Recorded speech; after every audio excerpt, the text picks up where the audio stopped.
Historia de la filosofía, por Giovanni Fornero.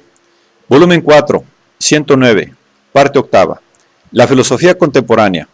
Tomo 2, capítulo 5. Filosofía y hermenéutica. 973. Gadamer. Articulaciones esenciales de la hermenéutica. La explicación y la dialéctica dialógica de pregunta y respuesta.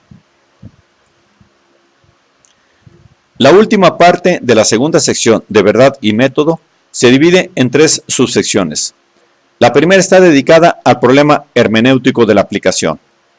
La segunda, al análisis de la conciencia, de la determinación histórica y de las relaciones existentes entre experiencia histórica y saber. La tercera, al desarrollo de la lógica hermenéutica de pregunta y respuesta. En la tradición más antigua, recuerda Gadamer, el problema hermenéutico se articulaba en las fases de la comprensión, de la explicación y de la aplicación.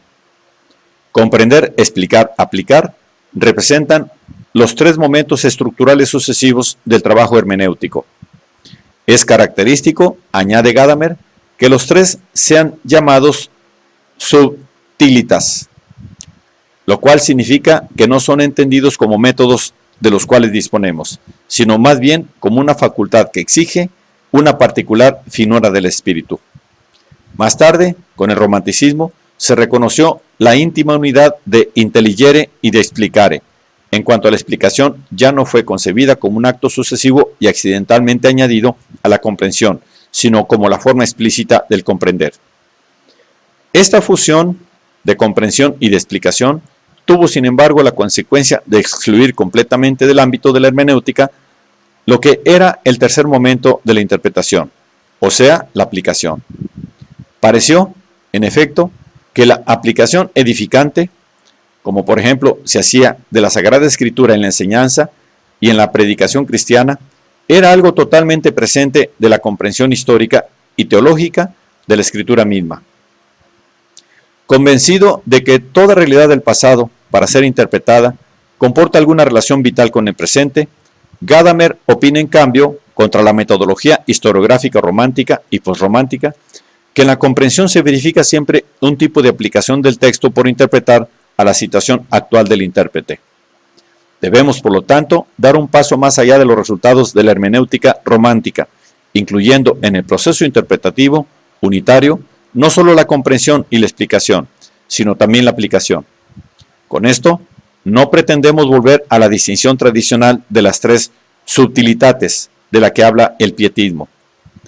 Contrariamente a esta distinción, nosotros opinamos en efecto que la aplicación constituye, como la comprensión y la explicación, un aspecto constitutivo del acto interpretativo entendido como unidad. En consecuencia, para Gadamer, la aplicación deja de ser un momento sucesivo y ocasional del comprender, como sucedía en la hermenéutica tradicional, donde el sentido, ya comprendido, de un texto se adaptaba en un segundo momento a la situación concreta del intérprete, para llegar a ser algo que condetermina el comprender mismo desde el principio y en la sustancia.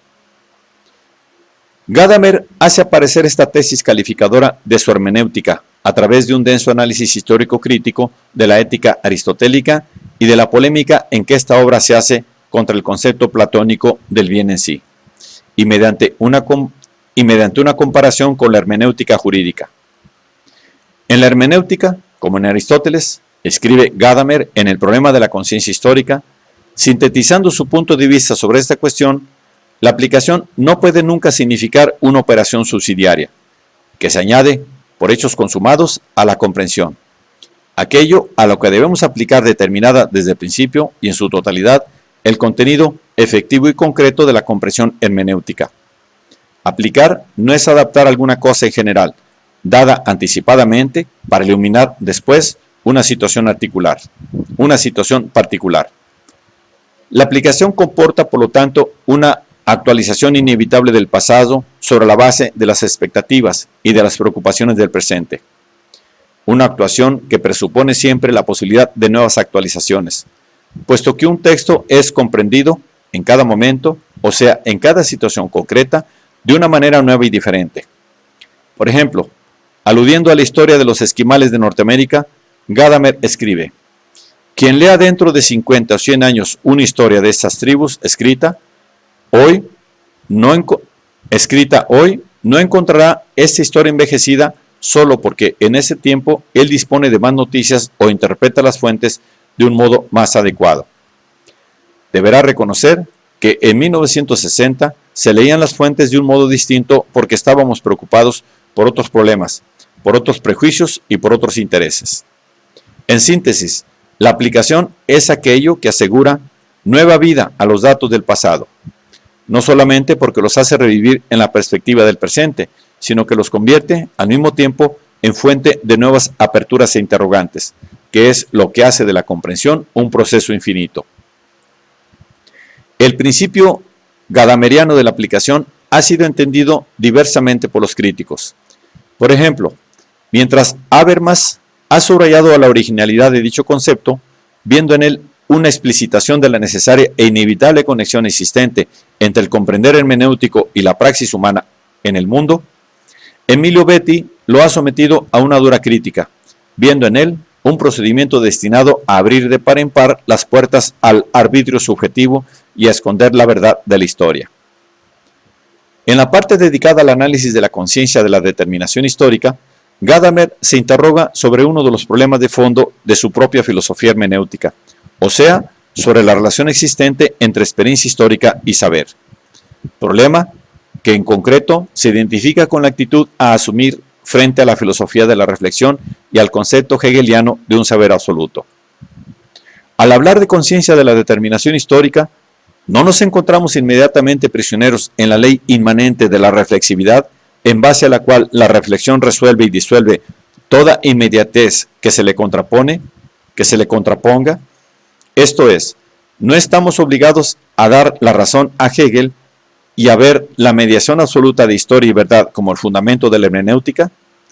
Obviamente, este tipo de preguntas, a la luz de todo cuanto se ha dicho hasta ahora, contiene ya una respuesta implícita negativa, que el filósofo ilustra a continuación, o sea, el rechazo de resolver la experiencia abierta a nuestro ser histórico y finito en el mundo de un saber cerrado de naturaleza absoluta y totalizante.